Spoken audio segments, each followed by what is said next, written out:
ومن يرغب عن ملة إبراهيم إلا من سفه نفسه ولقد اصطفيناه في الدنيا وإنه في الآخرة لمن الصالحين إذ قال له ربه أسلم قال أسلمت لرب العالمين صدق الله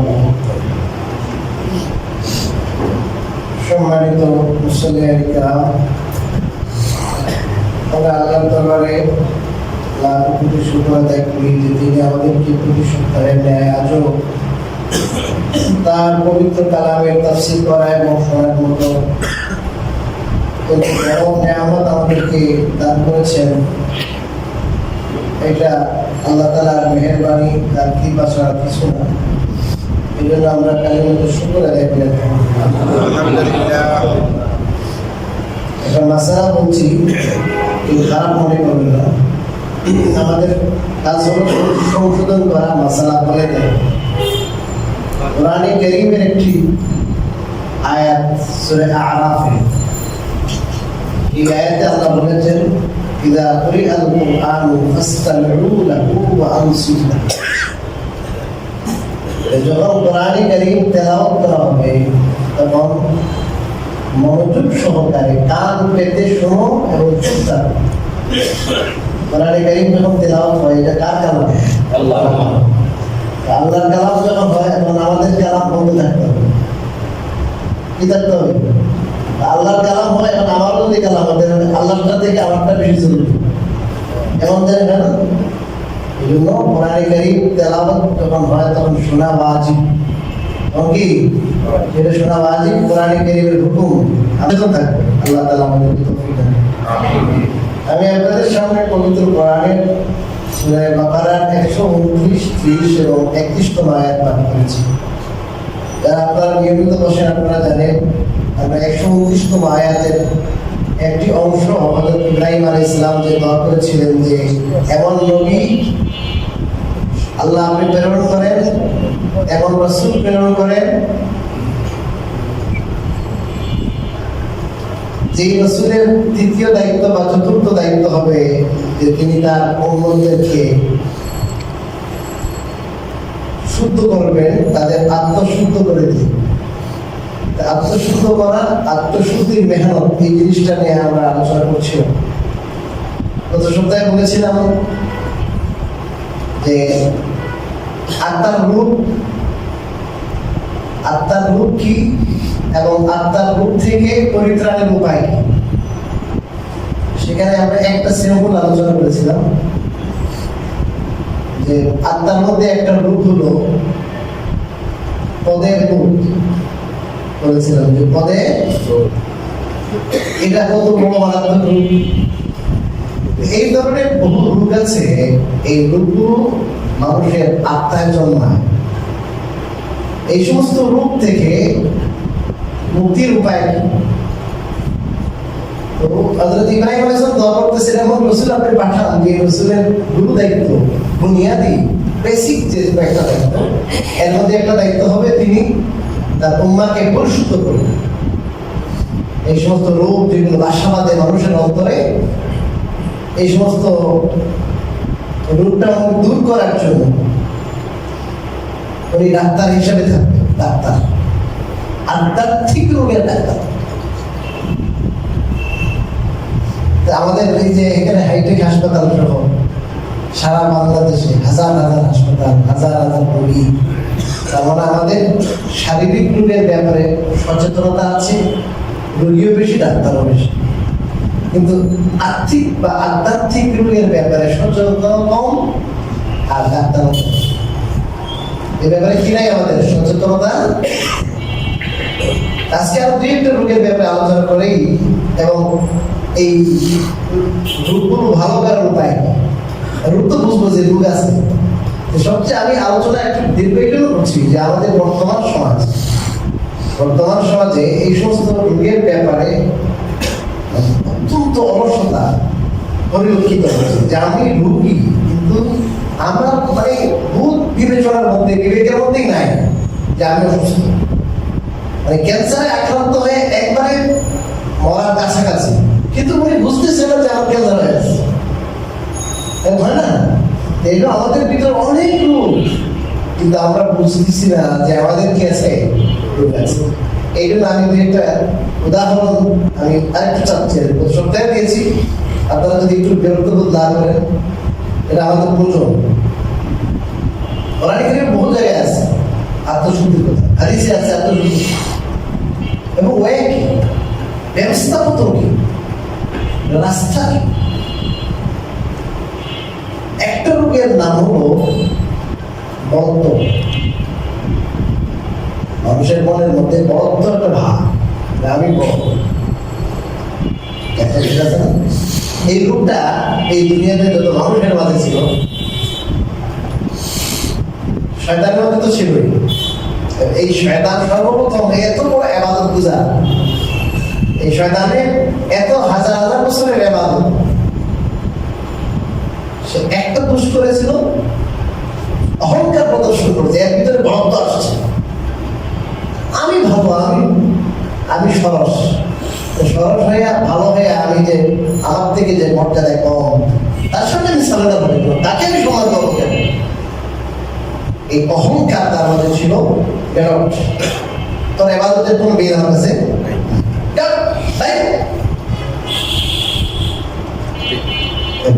মানুষের মাঝেও এই রূপ পাওয়া যায়। এই রূপ মানুষের মাঝেও পাওয়া যায় কিনা বলে পাওয়া যায়। এই মানুষের মাঝে পৃথিবীর যত মানুষের কাছে, মানুষের অন্তরে এই রূপ জন্মাইছে। এর মধ্যে হযরত মুসা আলাইহিস সালামের একজন উম্মত ছিল, কুখ্যাত উম্মত, ওর নাম ছিল কি বলে ফেরাউন। এই ফেরাউনের মাঝে এই রূপটা খুব ব্যাপক আকারে ছিল। সে একশোবার নিশ্চিত জানে যে আমি আল্লাহর সৃষ্টি, আমি খোদা না। আর মুসা আলাইহিস সালাম আল্লাহর নবী রাসূল জানে, কিন্তু তার মনের মধ্যে কি ঢুকছে বুঝলেন? বড়ত্ব এই রূপের কারণে সে হযরত মুসার কথা কি করতে পারে, মানতে পারে। এই রূপ কি পর্যন্ত প্রকট আঘাত তার উপরে ছিল, আপনারা চিন্তা করেন। যখন দেখলো যে প্রতিশোধের আগুন, খুব প্রতিশোধের আগুন নিয়ে সে তার সেনাবাহিনী নিয়ে যখন ধাওয়া করছিল, পৃথিবীতে ধাওয়া করছিল, যখন দেখলো যে আল্লাহ তাদেরকে সাহায্য করছেন, পিছনে আমরা, সামনে লুকিত সামনে, এখন এটা পানি যখন দিবে, তখন পানি দিবে যখন তখন একটু ধরা পাবো, যখন নৌকা নৌযান কিছু বুঝতে পাবে, অত এই সময়ও পাবে না, এত মানুষ, তখনই তো আমরা কি করে করবো, ধরে করবো। আল্লাহ রাব্বুল আলামিন তখন ওনাদেরকে রাস্তা করে দিলেন, 12টা রাস্তা হয়ে গেল। এখন সমুদ্র নদী কোনদিন কারোর জন্য কি রাস্তা হয়? এই জিনিসটা তো তার মাথায় কাজ করার কথা ছিল যে এখানে আসলে আমার মানে কিছু করার নাই, এদের সাথে আল্লাহর সম্পর্ক, এদের আল্লাহর সাহায্য আমি এখনই করতে স্বীকার করা দরকার। কিন্তু না, এই তার মধ্যে অহংকারের যে আগুন জ্বলছিল, প্রতিশোধের যে আগুন জ্বলছিল, তার মধ্যে যে বরত্ব ছিল, এই বরত্বের কারণে এই কমন জিনিসটা সে চিন্তা করার সুযোগ পায় না। সে এখানে এই নদীতে যায় ঝাঁপতেছে, অথচ পৃথিবীতে কোনোদিন হয়েছে যে হুট করে আজ আপনার কত প্রযুক্তি দিয়েছে, এখানে আপনার পদ্মা সেতুতে যখন ইয়ে করছে, কত স্লুপ, অনেক সমস্যা হয়েছে, অনেক সমস্যা হয়েছে, আপনারা পত্র পত্রিকায় দেখেছেন এগুলো নিয়ে। এখন মুহূর্তের ভিতরে রাস্তা হয়ে গেল, অলৌকিক কারবার। এখানে আমার জন্য রাস্তা থাকবে উঠল, এটা সে চিন্তা করতে পারে। আল্লাহ বলছেন আয়, যখন মাঝে মাঝে গেছে তখন আল্লাহ বলছেন মিলে যাবে।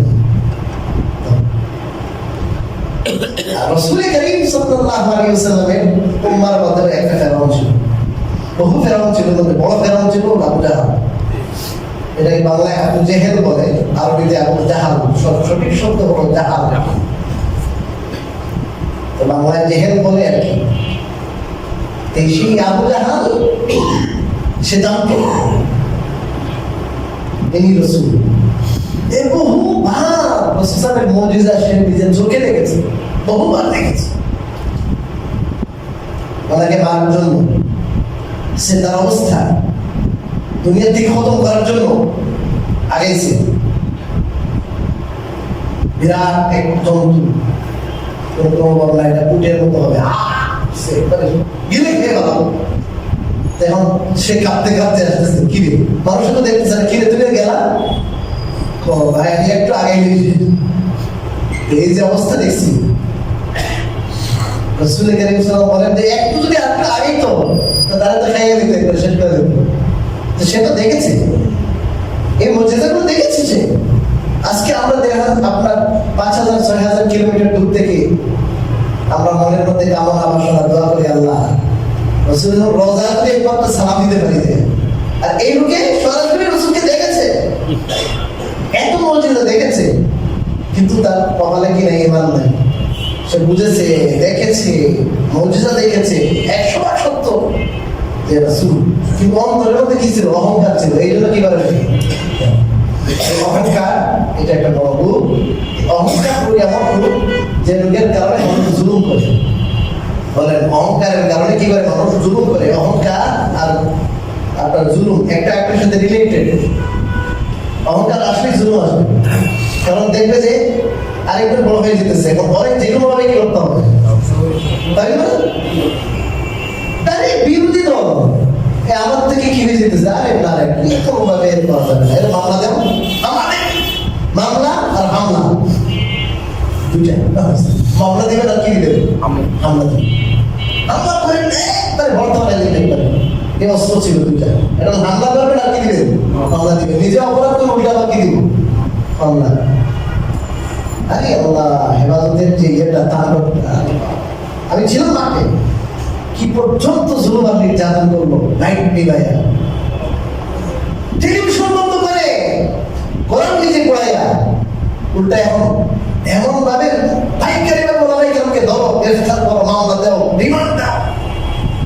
অপরাধ করলো তারা, মামলা দিল আমাদের। যদি ক্ষমতা চলে যায়, এই যে বড় অহংকার, অহংকার পতনের মূল কথাটা 100% সত্য কথা। এই যে আত্মার রূপগুলো, এই রূপগুলো মানুষের মনের মধ্যে, মানুষের এই যে আত্মার মধ্যে এগুলো থাকে। অহংকার যদি থাকে, এই অহংকারের কারণে বহু স্বামী স্ত্রীর মধ্যে কি হয়, ছাড়াছাড়ি হয়। আমি এত বড়, আমি অত বড় অফিসার, বস, সবাই আমাদের বস মানে, তুই আমার সুন্দর করে কথাই বলতে পারবে। এবং স্বামী চায় যে আমাকে রেসপেক্ট করে, এত মনে করে যে আমি কি হয়ে গেছি জানি, আমার সবাই রেসপেক্ট করে, এটা করে, ওইটা করে। ওই দিন এক নেতা, এক দলের নেতা, এর নাম দেয় নাই কেন, এর অতিথি রাখে নাই কেন, এইগুলো মাটি বন্ধ করে দিচ্ছে। আমি এত বড় নেতা, আরে তুমি কোন নেতা হয়েছিল? এখানে ধর্মীয় সবাই, এখানে তোমার পেট, তুমি শুনবে, এখানে এসে বসবা বসবা বসে শুনবা এখানে কথা, আলেমরা কি বলে, তুমি এখানে মসজিদে উঠবা। আপনার মুখ থেকে মাইক কেড়ে নিয়ে আমি বহু জায়গায় মাহফিলে যে অমুক নেতা যে না, নেতাকে দিকে আমি মাহফিল করবো, বন্ধ কি যে নেতা। একবারে যখন ফুল দিয়ে চলছে তখন আমি বলেছি, আমার কাছে বসে বয়ান শুনে এরপরে গেছে, আমার বয়ান শুনে তারপরে দিন এর আগে দেব। অহংকারীদেরকে ধরাই পেরেছে। আপনি নেতা হতে পারেন, এখানে এখানে আপনার নেতা কিন্তু চলবে না। এখানে দিনের কথার জন্য আয়োজন করেছে, এখানে শুনবেন কথা, এখানে শুনতে হবে তো আগে। এখানে এসে বিভিন্ন এইটা ওইটার কথা বলে, এখানে এসে সবক শুনেছি, শুনছি আমি, এখানে এসে সবক শুনেছি। এগুলো হলো মনের মধ্যে কি, এই ভাব, এই বড় আমি, আমি আমি এতগুলো মানুষের সামনে কথা বলতে পারি মাইকে, মানুষের আমার কাছে কথা শুনবো, মিথ্যা সত্য ওয়াদা কথা করি, আমি এই করেছি এই করেছি, আমাদের সরকার এই করেছে, আমি একদম আরো আলেম ওলামাদের বিরুদ্ধে, ইসলামের বিরুদ্ধে অনেক কথাবার্তা বলবো, অনেক ফতোয়া দিই, ফতোয়া দেয়। বলছি না, আপনি সম্মানী লোক, সম্মানের জায়গায় থাকেন, কিন্তু এখানে এসে হুজুর আমার প্রোগ্রাম আছে, আমাকে 10টা মিনিট আগে দিয়ে দেন, আমি 10 মিনিট কথা বলে তারপর কিনে দেবো। তোমার ফাংশনটা কি বলো দেখে এখানে, যে দলের হোক তার ফাংশনটা কি বলেন, তার নামটা নাকি উপরে দিতে হবে, আল্লাহ মাফি করতে দিব। এগুলো কিসের কারণে বলেন? অহংকার, ভিতরে অহংকার আছে। আল্লাহ। এই স্বামী স্ত্রী ছাড়াছাড়ি, এবং স্ত্রী এই স্ত্রীর মধ্যে আছে এটা যে আমি এত বড়, আমার একটা কি আছে না, আমার বাবা কেমন মুক্তিযোদ্ধা, আমার বাবা আপনার সেনাবাহিনী মধ্যে ছিলেন, আমার বাবা ডাক্তার, ডাক্তারের কি মেয়ে, আমাকে একটু করতে পারে না, আমাকে কাজ করতেছে। এখন দেখা যায় কেউ কাউকে কি করতে পারছে না, সহ্য করতে পারতেছে না। আর তাওয়াজু আর বিনয় যদি থাকে কারোর মধ্যে, স্বামী মনে করবে আমি ছোট, স্ত্রী মনে করবে আমি ছোট, আল্লাহর নাম দিয়ে আমি আল্লাহর বান্দা, হ্যাঁ আমি আল্লাহর বান্দা, আপনি মনে করবেন আমি আল্লাহর বান্দা। একজন আরেকজনকে রেসপেক্ট করবে, একজন আরেকজন অধিকার এটা বুঝবে, অধিকার আদায় করবে, এই তো রাসূল কারীম সাল্লাল্লাহু আলাইহি ওয়াসাল্লাম সাইয়্যিদুল আউয়ালিন ওয়াল আখিরিন। কিন্তু উনি নিজের কাজ নিজে করতেন, কোনো লজ্জা করতেন, নিজের জুতা ছেড়ে গেলে জুতা সেলাই করতেন। ওনারা জুতা সেলাই লোকের অভাব আছে, বলে না কেন? আরে কাফেররা বলেছে এই কথা, মা রাআইতু আহাদান ইউহিব্বু আহাদান কাহুব্বি আসহাবি মুহাম্মাদিন মুহাম্মাদা। আমি বহু জায়গায় গিয়েছি, বুখারীতে হাদিস আছে, উনি বলে আমি বহু জায়গায় প্রতিনিধি হিসাবে গিয়েছি, বহু রাজদরবারে, কিন্তু এই মুহাম্মদ সাল্লাল্লাহু আলাইহি ওয়াসাল্লামের মতো ব্যক্তি যে তার শিষ্যরা, তার সাহাবীরা তাকে যেমন রেসপেক্ট করে, তাকে যেমন ভালোবাসে, তাকে যেমন অন্তর থেকে ভালোবাসে, এটা পৃথিবীর কোথাও আমি দেখিনি। মানে একটু তুতু বানাইলে তুতু বাড়িতে পড়ে না, পানি অজু করলে অজুর পানি নিয়ে কাটাকাটি শুরু হয়ে যায়, কে বাকিটা নেবে। এখন পর্যন্ত তুরস্কের ইসলামের চুল, রাসূল কারীমের চুল এখনো তুরস্কে কি আছে, সংরক্ষিত আছে। রাসূল কারীমের জামা, সেই জামা মোবারক যেটাতে মোড়ানো ছিল, পেছানো ছিল যে কাপড়টা, ওই কাপড়টা দেখার জন্য ওখানে তুরস্ক যখন আপনার উসমানী খেলাফতের যুদ্ধ যখন শুরু হয়, উসমানী খেলাফতের যুদ্ধ, আপনারা জানেন লম্বা ইতিহাস, উসমানী খেলাফত বংশের ইতিহাস। ওই সময় উসমানী খেলাফতের পক্ষে হয়ে যুদ্ধ করেছিলেন দেওবন্দি ওলামায়ে কেরাম, অনেক সহায়তা করেছিলেন, আর্থিকভাবে সহায়তা করেছিলেন। এই জন্য উসমানী খেলাফতের পক্ষ থেকে ওই যে জামাটা, যে কাপড় দিয়ে মোড়ানো ছিল, এই কাপড়ের অংশ বিশেষ দেওবন্দি পাঠাইছিলাম। এই কাপড়টা দেখার জন্য আজও প্রতিনিয়ত প্রতিদিন সিরিয়াল করে মানুষ দেখতে আসবে, কাপড়টা দেখতে আসবে। রাসূল কারীমের জুব্বা নয়, জুব্বাটা কি ছিল বলেন, মোড়ানো ছিল। ওই জুব্বাটা এক নজর দেখার জন্য প্রতিদিন আমরাও দেখেছি সিরিয়াল ধরে, প্রতিদিন সিরিয়াল, প্রতিদিন লাইভ দেওবন্দ মাদ্রাসা। এবং মুহাম্মদ সাল্লাল্লাহু আলাইহি ওয়াসাল্লাম এত মানুষের হৃদয়ে ভালোবাসা পেয়েছেন, কিন্তু উনি নিজে জুতা ছেড়ে গেলে কি করতে, সেলাই করতে কি করেন নাই, দ্বিধা করেন নাই, যে আমি যে এত বড়, আমি আমার জুতাটাকে নিজের আপনার কাপড় নিজে সেলাই করছি, কোনো সমস্যা নেই। আমি আল্লাহ রাব্বুল আলামিন কোরআনে কারীমে 15তম পারায় আল্লাহ যদি তৌফিক দান করেন, আপনারা শুনলে তফসির বুঝবেন। এই একটু আয়াতে একটু দেরি দিতেছে, আমার মেজাজের মধ্যে আসলে বিষয়টা খুবই দেখছি যে আমাদের পুরা দেশে, পুরা পৃথিবীতে এই ব্যাপারে মানুষের মধ্যে উদাসীনতা বেশি, এই জন্য একটু দেরি হচ্ছে। মেরাজের ঘটনা যেটা আছে, এই মেরাজের ঘটনাটা এমন ঘটনা, এমন মুজিজা, যে মুজিজার মধ্যে আর কোনো নবী শরীক নেই, কোন নবীকে আল্লাহ রাব্বুল আলামিন কি করেন নাই, মেরাজ করেন নাই, পাইছেন। একমাত্র আমাদের নবী ইসলামকে ডাকছেন, বিগের পারসন নিয়ে গেছেন। আল্লাহ তাআলা এই ঘটনার সূচনা, এই ঘটনার উল্লেখ করেছেন 15তম পারার সূরা বনী ইসরাঈলে, প্রথম আয়াত বলেছেন সুবহানাল্লাযী আসরা বিআবদিহি, পবিত্র ওই সত্তা যিনি রাত্রে ভ্রমণ করিয়েছেন তার বান্দাকে বলেছেন, প্রিয়তম ব্যক্তি বলেন নাই, হাবিব বলেন নাই, বন্ধু বলেন নাই, বলেছেন তার বান্দা। রাত্রে কাকে ভ্রমণ করিয়েছেন, তার বান্দাকে বান্দাকে বললাম। একজন মানুষ তার সর্বোচ্চ সম্মান পৃথিবীতে এর চেয়ে বড় কোনো সম্মান হতে পারে না, যে সে আল্লাহর খাঁটি কি হবে, গোলাম হবে, গোলাম। মনিবের জায়গায় না, গোলামের জায়গায়। তার নেশা সাইকোলজিক্যাল ভাবে, মানসিক ভাবে এটা দেখবে যে আমি তো আল্লাহ কি গোলাম। যাই হোক, বলেছিলাম যে এই অহংকার, এটা একটা রোগ। এই অহংকারের কারণে আমাদের মাঝে বহু সমস্যা। এই অহংকার না থাকলে কোনো সমস্যা নেই, রাজনৈতিক দ্বন্দ্ব নাই, পারিবারিক দ্বন্দ্ব নাই, সামাজিক দ্বন্দ্ব। আরেকটা সমস্যা হলো হিংসার সমস্যা। আছে না নাই? আছে। কম আছে মনে নেই। এত জ্বালা রে, হায় রে জ্বালা, অন্তর জ্বালা। আমার 3টা ছেলে, 3টাই বেকার, একটাও কিছু না। আরে 2টা ছেলে, একটা আমেরিকা, একটা লন্ডন, কেমব্রিজে একটা লেখাপড়া করে আর টাকা পয়সা বের করে বাড়ি বের করেছে 3টা। আরে দিন দিন শুধু উন্নতি উন্নতি, কিছু ছিল না। আর আমার জায়গা জমির অভাব ছিল না, নবাবের ছেলে আমি। আর আমার দিন দিন শুধু কি হয়, অবনতি হয়। এখন তার চলতে চলতে রাতে ডুবে আসে, তাহলে জ্বলা আর জ্বলা, কথা বলেন না? তখন দেখবেন, এখন আপনারা জানেন অবশ্যই, আমার থেকে ভালো জানবেন আপনারা, জায়গায় জায়গায় বাম মারে, লাখ লাখ টাকা খরচ করে অমুকের বাম মারে, বুঝলেন কথা? জিন্দাদের সাথে বৈঠক বসলে দেখা যায় এখন এইটাই বেশি হয়।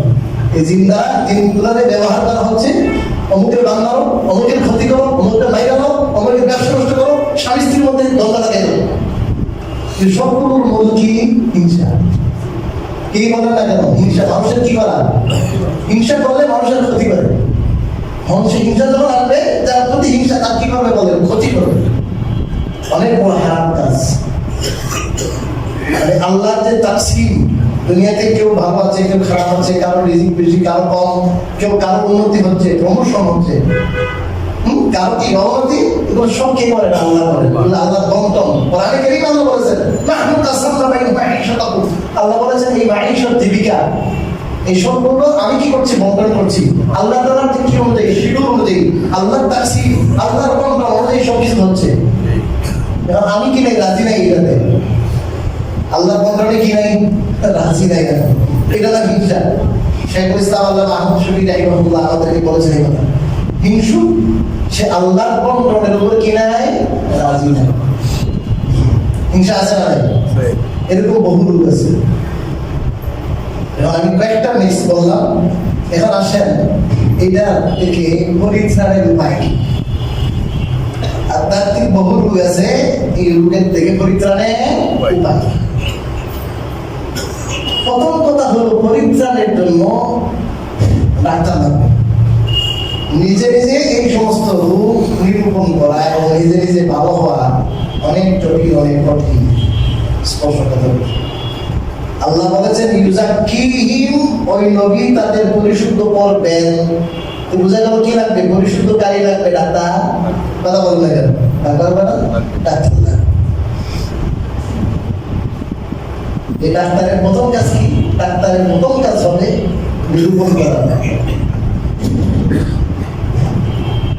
আমি যদি চিন্তা করি যে অমুক ডাক্তারে অমুকের জ্বর হয়েছিল, ম্যালেরিয়া হয়েছিল, সিপ্রোসিন ওষুধ খেতে দিয়েছিল,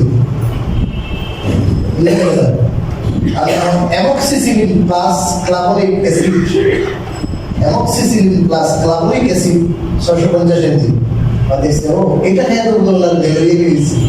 তাহলে এখন হ্যাঁ নিতে নিতেই ডাক্তার হয়ে নিতে নিতে ওষুধ খাওয়া কি হচ্ছে? ডাক্তারে কি বকা দিব? আপনি কে বুঝছে? আপনারা আমার কাছে আইতে, আপনি নিজে ওই তো ডাক্তার, আমার কাছে আইবেন কেন? ম্যালেরিয়ার কয়েকটা প্রকার আছে।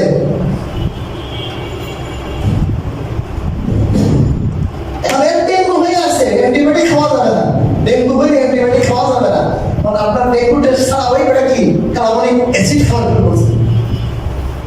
এখন বই পড়ে এই তসবি, এইটা করবো, ওইটা করবো, আমি কি হয়ে যাবো? বলেন আধ্যাত্মিক রোগ আমার ভালো হয়ে যাবে। মুশকিল জটিল। দেওবন্দ মাদ্রাসা অর্ধ শতাব্দী যাবত, এর চেয়েও বেশি, মোতামিম যিনি ছিলেন হাকিমুল ইসলাম আল্লামা তারিক তৈয়ব রহমতুল্লাহ, আপনার নাম শুনে থাকবেন, অনেক বড় আলেম। দেওবন্দ মাদ্রাসা যিনি প্রতিষ্ঠা করেছেন তার নাতি বড় মাপের আলেম ছিলেন, বড় মাপের বক্তা ছিলেন। তো উনি ওনার কি ছিলেন? ওনার দাদা মাদ্রাসা করছেন, ওই মাদ্রাসায় পড়েছেন তাদের থানবীর মুক্তনারী হাকিমুল আশরাফ আলী থানবীর মুক্তনারী, আপনার নাম শুনেছেন। এনার কাছে গেছেন, ওনার কাছে গেছেন যে হুজুর আমার আধ্যাত্মিক দীক্ষা দরকার। আমি মাদ্রাসায় দেওবন্দ মাদ্রাসায় লেখাপড়া করেছেন আল্লামা কাশ্মীরির কাছে, যে আল্লামা কাশ্মীরি বিশ্বের একমাত্র আলেম ছিলেন, এবং শুধু একমাত্র না, এর আগে পৃথিবীর আরো 500 বছর পর্যন্ত খুঁজতে, পৃথিবীর 1.5 আর 500 বছর আগে। ওনার ইন্তেকাল হয়েছে 1352 হিজরি, বর্তমানে মনে করেন 1300-1400, প্রায় 100 বছরের কাছাকাছি হয়ে গেছে। 100 বছরের কি বলেন কাছাকাছি, 5-7 বছর কম, 100 বছরের কাছাকাছি ইন্তেকাল হয়েছে। তা আরো 500 বছর আগে পর্যন্ত দুনিয়াতে এরকম কোনো আলেম নাই, লক্ষ লক্ষ কিতাবের হাফেজ। এরকম ব্যক্তির শিষ্য আল্লামা কারি তৈয়ব রহমতুল্লাহ ওই চিন্তা করলেন যে আমার কি দরকার, মনের আত্মার রূপ ভালো করার জন্য ডাক্তারের কাছে কি করতে দরকার, যাওয়া দরকার। এখন ওনার দাদার মাদ্রাসায় পড়ে লেখাপড়া করে মানুষ হয়েছেন, আল্লাহ হয়েছেন হযরত থানভী রহমতুল্লাহ, হাকিমুল উম্মত আশরাফ আলী থানভী রহমতুল্লাহ। ওনার কাছে গেছেন যে হযরত আমি রোগী হিসাবে আসছি, আবার মনে করি না যে আমি দেওয়াল্লাহ বোতামি, আমি রোগী হিসাবে আসছি, রোগী। আল্লাহ বলছে আচ্ছা রোগী হিসাবে আসছেন, তা আপনার কি কাজ? তোমার বয়স বলছিল, বয়স অল্প বয়স মোতাবেক হয়ে গেছে, অল্প বয়স, একবারে অল্প বয়স। বলছে আপনার কাজ হলো আমার খানকায়, এখানে খানকায় যতগুলো মানুষ আসবে আপনার দীক্ষা নেওয়ার জন্য, অনেক বড় আলেম আসতো, বড় আলেম ডক্টর সব লাইনে মানুষ আসতো, এই সবগুলো মানুষের জুতা আপনি কি করে দিবেন, মুছে দিবেন না ঠিক করে দিবেন? কথা বলছেন? এটা চিকিৎসা, এটা কি বলেন? এত বড় কাজ আপনাকে নিবেন আল্লাহ, দেওয়ার মধ্যে দীর্ঘদিন আপনি কাজ দিবেন আল্লাহ তাআলা। আপনার মধ্যে আব্দিয়ত, বন্দেগী, তাওয়াজু, নম্রতা, বিনয় আসতে হবে। উনি বলেছেন উনি হ্যাঁ হ্যাঁ করে না, হ্যাঁ হুজুর টিচার স্যার অন্য কিছু দিলে একটু কি হতো, ভালো হতো, বলে নাই। বলছে ঠিক আছে হুজুর, সব জুতা বাচ্চা হোক বড় হোক আম মানুষ জাহের ইন্সপেক্টর সবার কি করতেছে। কয়েকদিন পরে গেছে আপনার সব হয়ে গেছে, আপনার দিকে সব কমপ্লিট, আপনি জানেন খেলাফত দিয়ে দিচ্ছে। যে মানুষের 5 বছর 7 বছর 10 বছর খেলাফত দেয় না, জিকির করতে করতে মোরাকাবা করতে করতে রাত জাগতে জাগতে তসবিহ চলতে চলতে রটে না। এখন কি আছে ভিতরে, কি আছে? এরা তো সব আধ্যাত্মিক, সব পরিষ্কার, একটু মানুষ হিসেবে থাকতে পারে, অল্পতে কি ছিল সব কিনে গেছে, শেষ। আমরা কি দাদা সব আরেকবারে দেখছে যে হাকিমুল ইসলাম কারি তৈয়ব রহমতুল্লাহ আলাইহি, ওনার যে একটা এত অল্প সময় খেলাফত পাইল, আধ্যাত্মিক শিক্ষা দীক্ষা লেগা উনি একবারে কামের পরিবেশে চলে গেছে এখান থেকে। আমি যদি কি শুরু করি, এই জুতা করা সুতা করা শুরু করি, আমি তো কি হয়ে যাবো, এরকম বড় বলি হয়ে যাবো, আমার খেলাফত দিয়ে দিই। উনি শুরু করছে। এখন এই ডিসিশন যেটা চিকিৎসা, ডাক্তারে গেছে নাকি আরেকজনের ট্রিটমেন্ট দেখে নিজে কি করছে, কথা বলে দেখেন এইটা দেখে নিয়ে নিচ্ছে। এখন হয়তো থানভী বলে নেন নিয়ে তুমি কি, তোমার কে বলছে এগুলো সোজা করতে? হুজুর আপনারা দেওয়ান বাচ্চার হুজুরে কইলেন মিয়া, ওনারে বলছি এইটা ওনার ট্রিটমেন্ট ছিল যাতে করে ওনার মধ্যে বিনয় আসে, অহংকার দূর হয়, মাটির মানুষ হয়ে যায়। আর তুমি মনে করতেছো তোমার মধ্যে আর অহংকার জন্ম নিবি না, কি জন্ম নিবি, উল্টা হবে, রিয়েকশন হবে তোমার। চিন্তা করেছিল কাজ একটা হবে, তোমার মধ্যে অহংকার আসবে। আমার মানুষ শিক্ষক কি বলবে, আমি বড় বিনয়ী বলবে, ও মানুষটা বড় কি এটা পাওয়ার জন্য, খেলাফত পাওয়ার জন্য, এই খেলাফত পাওয়ার জন্য যেটা ওইটা তো আরেকটা অহংকার। কথা বলছেন? আপনাদের কত বড় সারা রাত শেষ হয়ে যাবে একটা সাবজেক্ট। আমাদের তো ঢাকাই তো আল্লাহ আহমদ শফির মধ্যে চান না পড়ান যে এতদিন হয়ে গেছে, আলেম হয়েছে আর কতদিন, এখন কোনো মধ্যে থাকা যা, যত ক্লাস ছিল কোনো ক্লাস বাদ দিয়ে নেই, একবারে হায়ার হাদিস রিসার্চ করেন, ফিকা বলেন, যা আছে তো সব প্রভু আসল উদ্দেশ্য আপনার কাছে থাকা, আধ্যাত্মিক দীক্ষা লাভ করা, মানুষের জন্য, মানুষের মতো মানুষ হওয়ার জন্য, আধ্যাত্মিক পরিশুদ্ধির জন্য হুজুরগানে দিনের সোহবত লাগবে। এই তাদের কাছে যায়, তাদের সংস্পর্শে যায়, তাদের থেকে দীক্ষা দেওয়া ছাড়া সহজে এই সমস্ত নিরূপণ সম্ভব না, আর সহজে এই সমস্ত ভাগানো এই রোগের থেকে মুক্তি হওয়া সম্ভব না। এটা আমার ব্যক্তিগত পর্যবেক্ষণ, ব্যক্তিগত অভিজ্ঞতা এবং আমভাবে আল্লাহর রেওয়াজ, আল্লাহর নিয়ম নীতি। কিছু মানুষ আছে, কিছু মানুষ যারা আল্লাহ তাআলা এদেরকে জন্মগতভাবে এমন বানায়, আল্লাহর বান্দা হিসেবে বানায়, এরা এই দুনিয়াতে থাকার পরও যেন বাইমাস যেমন কাদার ভিতরে থাকে কিন্তু কাদা গায়ে লাগে না, বাইমাস যখন বের হয়ে আসে কথা বলে না কাদা নাই।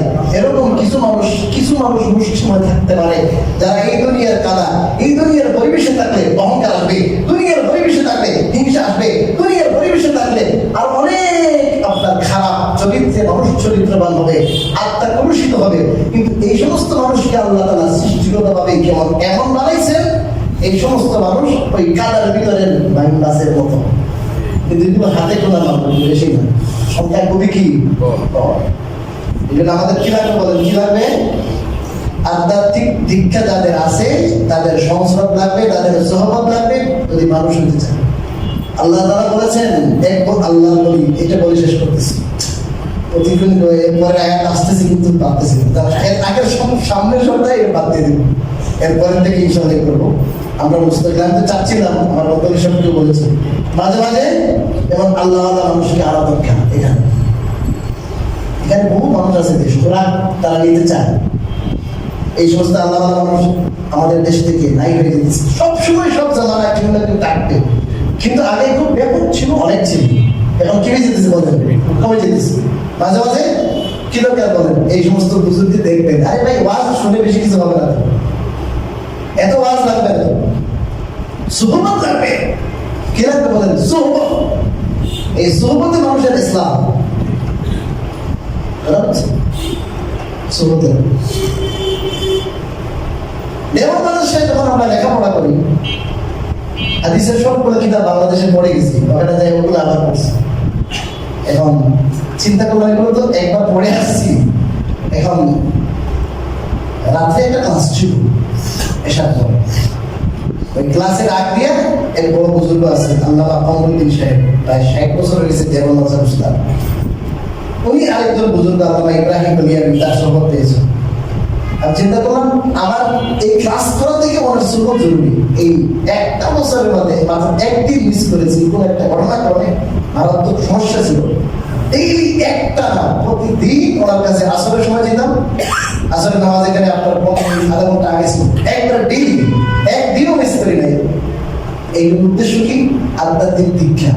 কোরআন হাদিসের দৃষ্টিতে আমি মনে করি আধ্যাত্মিক দীক্ষা ছাড়া, হুজুরদের সোহবত ছাড়া, তাদের নজর ছাড়া আত্মাকে আলোকিত করা, আত্মাকে পরিষ্কার করা, আল্লাহর কাছে এমন অবস্থায় যাওয়া যে আপনার অন্তরের মধ্যে ভালো গুণ থাকবে, খারাপ গুণ থাকবে না, মানে মানবিক যে বিষয়গুলো আছে এগুলো থাকবে, অমানবিক জিনিস যেগুলো আছে, অসুন্দর চরিত্র যেগুলো আছে, এই সমস্ত কুচরিত্র উপায়ের জন্য একটাও না থাকে। আল্লাহ বলেছেন আমার কাছে এইভাবে আইসো, يوم لا ينفع مال ولا بنون إلا من أتى الله بقلب سليم। মানুষ দুনিয়াতে মনে করে আমার সন্তান আছে, পোলাপাইন আছে না, এটা বিরাট শক্তি না, কথা বলে দেখো, যার পোলাপাইন নাই হ্যাঁ কি করে মাইয়া আছে একটা, কি দরকার ছেলে সন্তান দরকার, আর কি দরকার পয়সা, ঠিক না, পয়সা আর কি ছেলে সন্তান, এটা মানুষের অনেক বড় শক্তি না, কথা বলেন।